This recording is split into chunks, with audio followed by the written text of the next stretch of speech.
ঔপনিবেশিক শাসনকালে ভারতে রেলপথের প্রতিষ্ঠা এদেশের অর্থনীতিকে সর্বাধিক প্রভাবিত করেছিল। ভারতের বড়লাট লর্ড ডালহৌসির আমলে great Indian peninsular rail company ভারতে সর্বপ্রথম রেলপথের প্রতিষ্ঠা করে। ডালহৌসিকে ভারতীয় রেলপথের জনক বলা হয়। তাঁর আমলে 1853 খ্রিস্টাব্দের 16 এপ্রিল বোম্বাই থেকে থানে পর্যন্ত 21 মাইল রেলপথ স্থাপিত হয়। 1855 খ্রিস্টাব্দে পূর্ব ভারতের হাওড়া থেকে হুগলি পর্যন্ত ভারতের দ্বিতীয় রেলপথ চালু হয়। ডালহৌসির আমলে ভারতের প্রায় 200 মাইল রেলপথ নির্মিত হয়। মহাবিদ্রোহের পর ভারতে রেলপথের দ্রুত সম্প্রসারণ ঘটতে থাকে। 1951 খ্রিস্টাব্দে ভারতীয় রেলপথের জাতীয়করণ করা হয় ও এটি বিশ্বের বৃহত্তম নেটওয়ার্ক হিসেবে প্রতিষ্ঠা লাভ করে।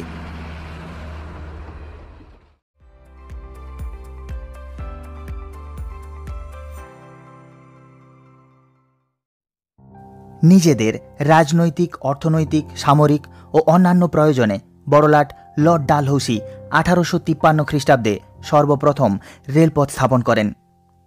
লর্ড ডালহৌসি বিশেষ কয়েকটি উদ্দেশ্য নিয়ে ভারতে রেলপথ স্থাপনের উদ্যোগ নেন। প্রথমত, ভারতের দূরবর্তী অঞ্চলগুলিতে দ্রুত সেনাবাহিনী পাঠানো।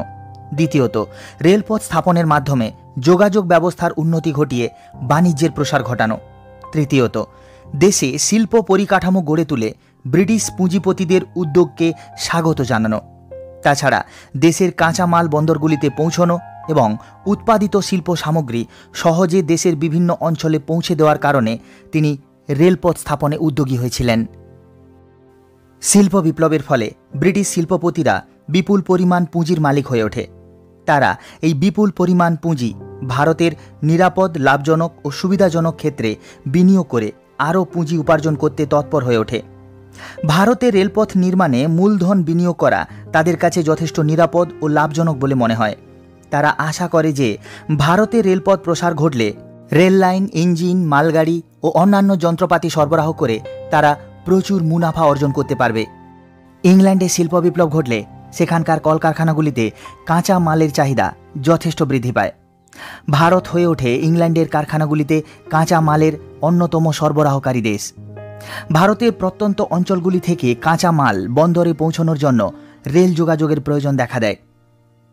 ইংল্যান্ডে শিল্প বিপ্লবের ফলে সেখানকার কারখানাগুলিতে নিয়মিত বিপুল পরিমাণ পণ্য সামগ্রী উৎপাদিত হতে থাকে। ইংল্যান্ডের কারখানাগুলিতে উৎপাদনের কাজ সচল রাখার জন্য উৎপাদিত পণ্য নিয়মিত বিক্রির প্রয়োজন ছিল। ব্রিটিশ পুঁজিপতিরা এই পণ্য বিক্রির বাজার হিসেবে ভারতকে গুরুত্বপূর্ণ বলে মনে করে।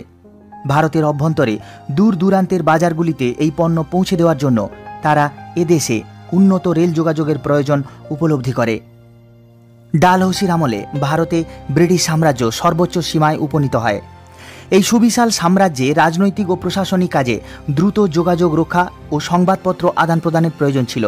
এছাড়াও বহিঃশত্রু আক্রমণ প্রতিরোধ, দেশের অভ্যন্তরে বিভিন্ন বিদ্রোহ দমনের উদ্দেশ্যে সেনাবাহিনী প্রেরণ, সেনাবাহিনীর কাছে দ্রুত খাদ্য ও রসদ পৌঁছে দেওয়া প্রভৃতি গুরুত্বপূর্ণ প্রয়োজনের তাগিদে সেই সময় ভারতে রেলপথ স্থাপন অপরিহার্য বলে ব্রিটিশ সরকার মনে করত।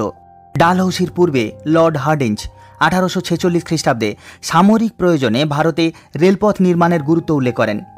এরপর ডালহৌসি 1850 থেকে 1853 খ্রিস্টাব্দে তাঁর প্রতিবেদনে একই কথা বলেন।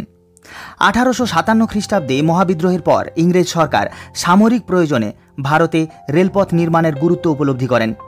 তাই দেখা যায় যে বাণিজ্যিক গুরুত্ব ছিল না এমন বহু স্থানেও শুধু সামরিক প্রয়োজনে রেলপথ স্থাপিত হয়। ব্রিটিশ শাসনকালে ভারতের বিভিন্ন প্রান্তে দুর্ভিক্ষ ছিল নিয়মিত ঘটনা। দুর্ভিক্ষ পীড়িত অঞ্চলের মানুষের কাছে দ্রুত খাদ্য ও ত্রাণ সামগ্রী পৌঁছে দেওয়ার উদ্দেশ্যে ব্রিটিশ সরকার এদেশে রেলপথ স্থাপন অত্যন্ত প্রয়োজনীয় বলে মনে করে। সরকার আশা করে যে ভারতে রেলপথ স্থাপিত হলে এখানে বহু ইংরেজের কর্মসংস্থানের সুযোগ হবে ও ব্রিটিশ পুঁজিপতিদের অর্থলগ্নির যথেষ্ট সুযোগ হবে। বন্ধুরা, আজকের ভিডিও সম্পর্কে তোমাদের মতামত কমেন্ট করে জানিও। ভিডিও ভালো লাগলে লাইক, শেয়ার করতে ভুলো না। চ্যানেলে নতুন হলে সাবস্ক্রাইব করে বেল বাটন প্রেস করে অল করে দিও।